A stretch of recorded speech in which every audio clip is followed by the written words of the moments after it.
Now let us discuss about notes on accounts. Notes on account is an explanatory note to the financial statements. Notes on accounts mainly speaks about accounting conventions of be it a going concern, consistency, and various other things, and also talks about material accounting policy.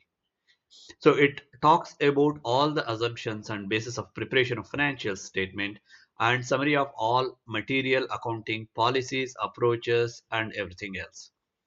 So notes on account speak about contingent liabilities. Contingent liabilities appear only in notes on accounts. Talking about commitments like long-term lease commitment and other potential liabilities. Talking about valuation methodologies, depreciation methods, various other accounting policies, and key financial analysis. Talking about future employee liabilities. All these and many more notes are covered in notes on accounts only. Notes on accounts are such an integral and significant part of financial statements that it may be almost impossible to have complete understanding of the financial statements just by reading balance sheet and profit and loss account and not reading notes on accounts. Hence, should you be targeting to have complete understanding of the financial statement of any of the entity, please make it a point to go through notes on accounts in detail and ensure you have complete understanding of all the segments of notes on accounts. Next most important statement is statement of changes in equity.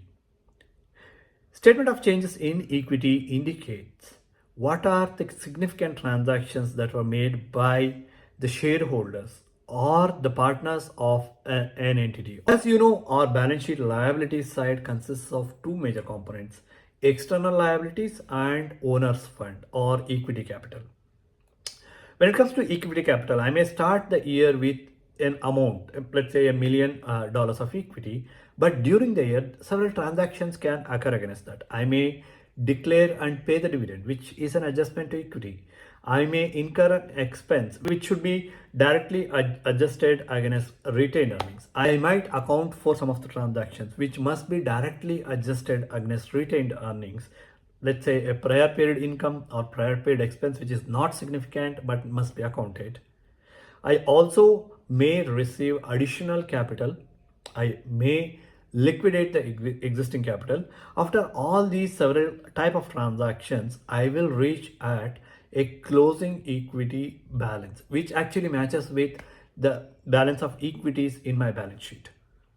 So each statement of changes in equity is a summarized view of all these transactions that occurred during a given period. Again, statement of equity is drawn for a period. Next most interesting statement is cash flow statement.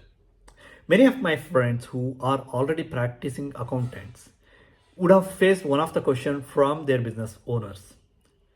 I have earned so much of profit, but where did all the profit go? I don't have so much of cash. You're right. An entity may make, let's say, 100,000 or 500,000 or any amount of profit.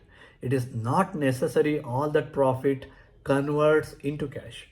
Cash flow statement is the bridge between your owner's question on where did all the profits go and what is shown in your profit and loss statement as net income.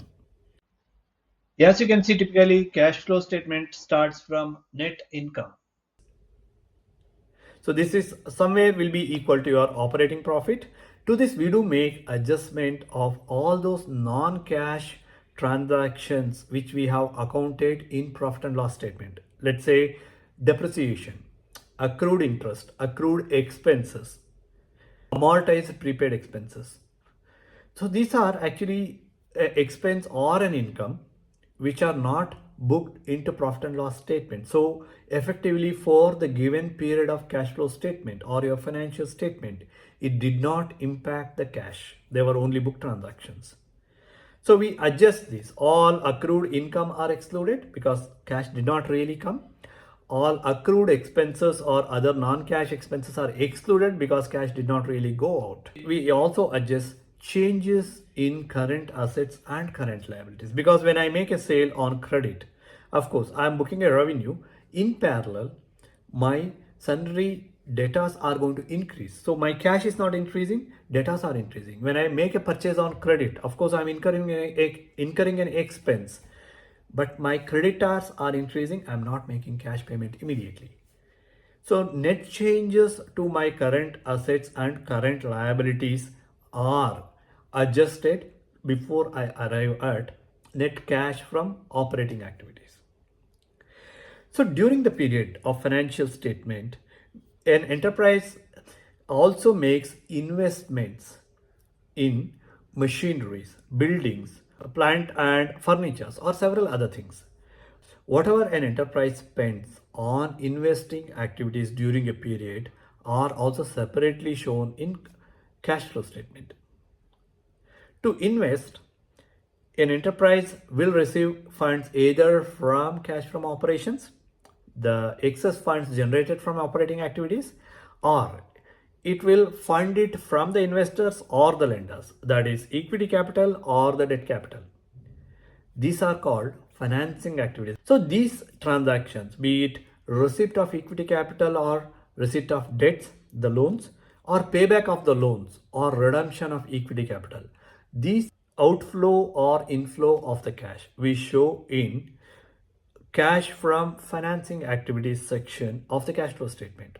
This is a very interesting statement actually. It gives you quite comprehensive view of all the activities that a business did during a period. Compared to balance sheet, which actually shows you status of assets, liabilities and equity capital as of a given date, and compared to profit and loss statement, which gives you operating activities during a given period. Don't you think cash flow statement is much stronger because it is combining both and filtering out what are not impacting cashes and showing you exactly where all the cash came in and where all the cash went out? Maybe in most of the cases, this is exactly what the business owners and stakeholders want to see when they are asking the question, where did all my profit go? Try it out.